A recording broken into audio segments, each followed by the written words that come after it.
Welcome to Brainish English Stories. Now, dear lover, until now, you have been working hard, trying, worrying, sighing, groaning, hoping, and asking for that long-wanted word of yes from your beloved. You have sent many people to speak to her parents, and to her teachers. These people spoke as well as the best speakers, but they could not get anything for you. Finally, the word you wanted so much has come from her lips, like a sweet medicine for your tired heart. You have won over all your rivals. Oh, who can imagine your joy? Your beloved will now be willing.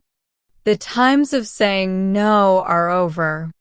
But, dear victorious lover, don't let your happiness get carried away by these shiny things. Be a little careful with your desires in case some problems come up. So, I say, be a little careful and wise, because the joy you feel might suddenly change, even if not in a terrible way. Still, you have many reasons to be happy because this week it is hoped there will be a meeting to finalize the marriage. So, along with this first happiness, you also start to feel a bit of the first trouble. But if you think about it, this is good because it will help you get used to more troubles that may come. And the more important the person you have chosen, the more trouble there will usually be. But your happiness will grow even more when, after all your hard work and problems, you finally see all the friends gathered together, and you are sure the marriage will be agreed upon. Meanwhile, you might be kissing and hugging your beloved in the next room or making plans for the wedding. But maybe, because of arguments between the families, you will soon be disturbed. The arguments might get so loud that the lovers can hear them through the walls. Often, one family gives too much, and the other gives too little. Or the groom's parents promise too little money, and the bride's parents give too little with their daughter. But no matter how strong the parents' arguments are, it makes no difference to the young people. They are so deeply in love that they won't listen. The girl thinks, if this marriage doesn't happen, what if all the secrets we shared become known to others? That would ruin me forever. And the young man, seeing how faithful his beloved is, ignoring her family's advice, feels so much love for her that he decides he will never leave her, even if he has to live on bread and water or beg with her. Finally, the moment of happiness arrives. The marriage is agreed upon, and the public notary writes down the marriage contract carefully. Both sides sign it. Oh, what a relief.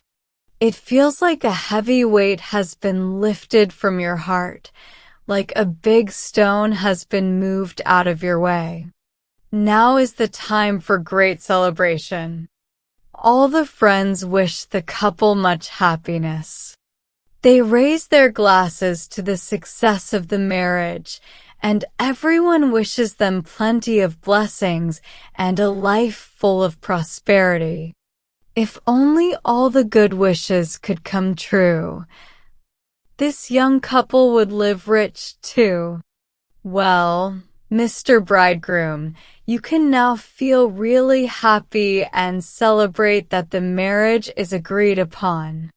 You have now put yourself into the bonds of marriage, and only death can break them.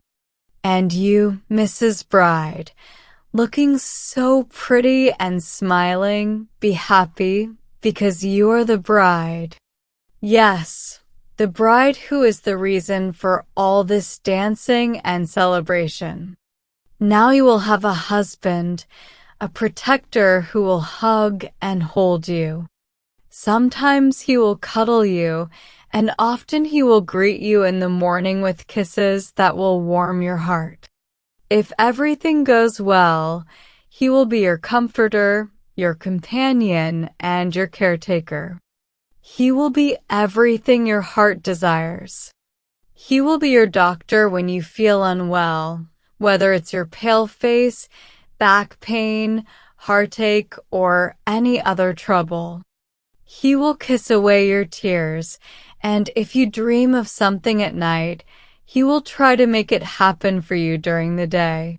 So, why shouldn't your bridesmaids ask why you aren't being joyful? So, Mrs. Bride, be happy. Since you have gotten your wish to be married before any of your bridesmaids, it wouldn't be fair for you to worry about anything else right now. You already have enough on your plate with all the preparations you need to take care of. The bride's dress must be made, and you still need to buy fabrics, lace, linings, cuffs, and so many other things. Who can even see the end of all these tasks? One piece of fabric is too light, another too dark, and a third one looks dull and has no shine. And look, 3 or 4 days have passed, and you've hardly bought anything yet. The worst part is, while you're busy planning and choosing things, you keep getting interrupted. There's a constant knocking at the door. One person is delivering sweets, another is bringing flowers and decorations for the bride's garland, a third wants to be the cook, and more people keep coming, one after another, banging on the door. It takes all your effort just to let them in and hear what they have to say. Oh no, we need to call the bride. Time is running out. The seamstress, collar maker, and starcher need to be sent for, and the linen needs to be bought and prepared for the bridegroom's shirts, the bride's dresses, cuffs, collars, and handkerchiefs. And look, the day is already over again. My head is spinning, and nothing is getting done.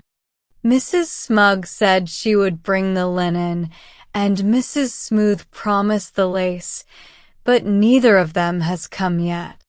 Run quickly, everyone, like you're in a race, and cheer up.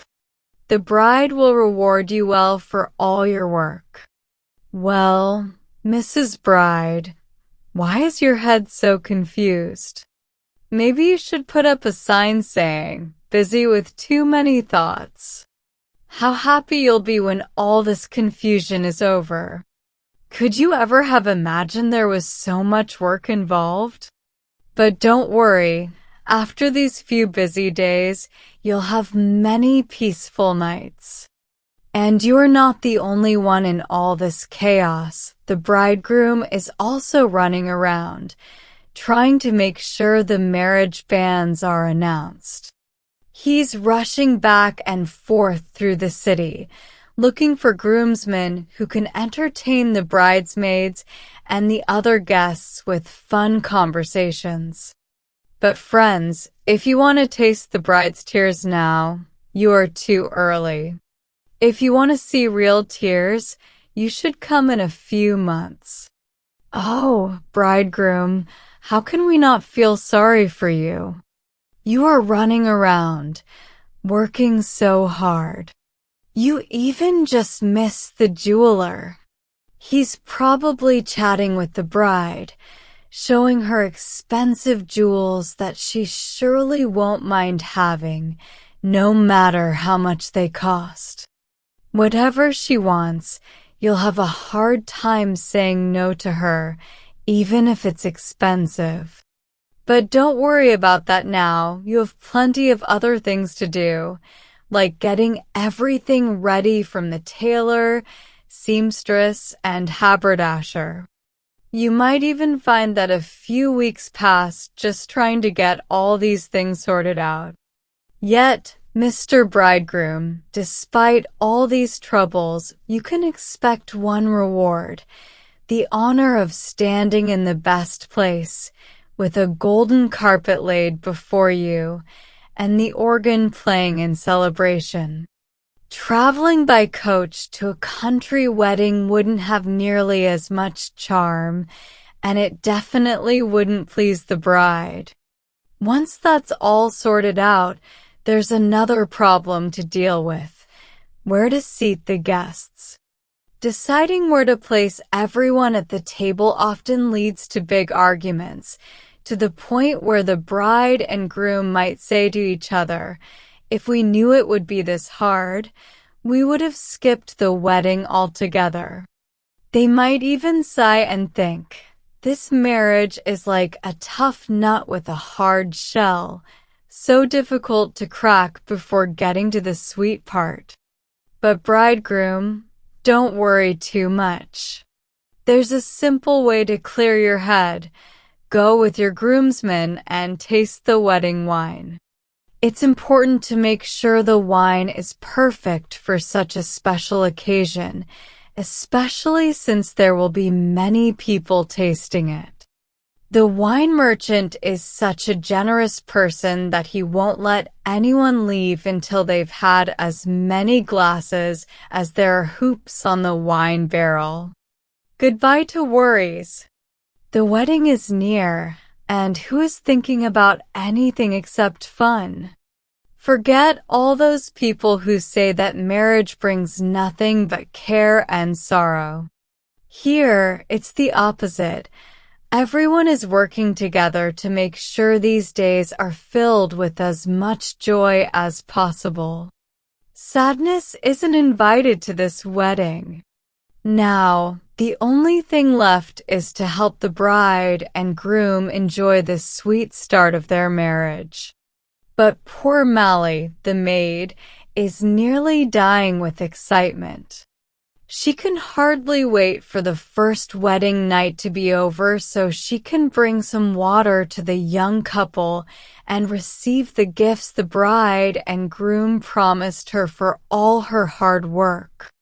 She has been so faithful, running around and helping with love letters, though she's only received a few small tips from the bridegroom during all their courting. Now the bride is in bed, and the promises seem dead.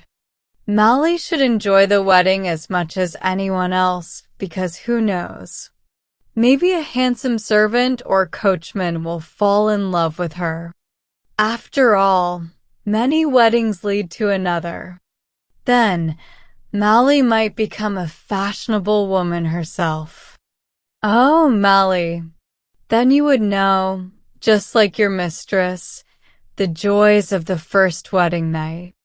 You would also know what it's like to experience the pleasures of marriage, just like the bride.